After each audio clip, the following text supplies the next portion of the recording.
IPL വീണ്ടും ഒരു വിവാദ തീരുമാനം. ഇത്തവണയും ഇരയാകുന്നത് മലയാളി താരം സഞ്ജു സാംസൺ.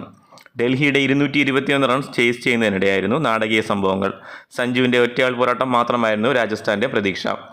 എന്നാൽ സഞ്ജു 86 റൺസിൽ നിൽക്കെ മുകേഷ് കുമാറിനെ 6 ലക്ഷ്യമാക്കി അടിച്ച പന്ത് ബൗണ്ടറി ലൈനിൽ ഷായ് ഹോപ്പ് പിടിക്കുന്നു. എന്നാൽ നിയന്ത്രണം അല്പം നഷ്ടമായ താരം ബാലൻസ് തിരികെ പിടിക്കാനുള്ള ശ്രമത്തിൽ ബൗണ്ടറി ലൈനിൽ കാൽ ടച്ച് ചെയ്യുന്നത് വ്യക്തമായിരുന്നിട്ടും തേർഡ് അമ്പയർ അത് ഔട്ട് വിളിച്ചു. സഞ്ജു അമ്പയർമാരുമായി തർക്കിച്ചെങ്കിലും തേർഡ് അമ്പയറുടെ തീരുമാനം അന്തിമമായിരുന്നു. റിവ്യൂ എടുക്കാനായി ചോദിച്ചെങ്കിലും അപ്പോഴേക്കും ടൈം ഔട്ടായിരുന്നു. എന്തായാലും സഞ്ജുവിന് അർഹിച്ച സെഞ്ചുറിയും രാജസ്ഥാന് വിലപ്പെട്ട 2 പോയിന്റും ഇന്നലെ നഷ്ടമായി. 46 പന്തിൽ നിന്നാണ് 6 സിക്സും 8 ബൗണ്ടറിയും അടക്കം സഞ്ജു 86 റൺസ് നേടിയത്. ഇതോടെ T20 ലോകകപ്പിൽ ഇന്ത്യയുടെ ഫസ്റ്റ് ചോയ്സ് വിക്കറ്റ് കീപ്പറാകാൻ സഞ്ജു ശക്തമായ വാദമാണ് ഉന്നയിച്ചിരിക്കുന്നത്. സഞ്ജുവിൻ്റെ അനായാസമായ 6 ഹിറ്റിങ്ങിനാണ് സ്റ്റേഡിയം ഇന്നലെ സാക്ഷ്യം വഹിച്ചത്.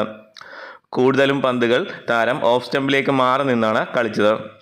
മത്സരം തോറ്റെങ്കിലും രാജസ്ഥാൻ 2ാം സ്ഥാനത്ത് തന്നെ തുടരുന്നു. 3 മത്സരങ്ങളിൽ ഏതെങ്കിലും ഒന്ന് രാജസ്ഥാൻ ജയിച്ചാൽ മാത്രം മതി പ്ലേ ഓഫ് ഉറപ്പിക്കാൻ.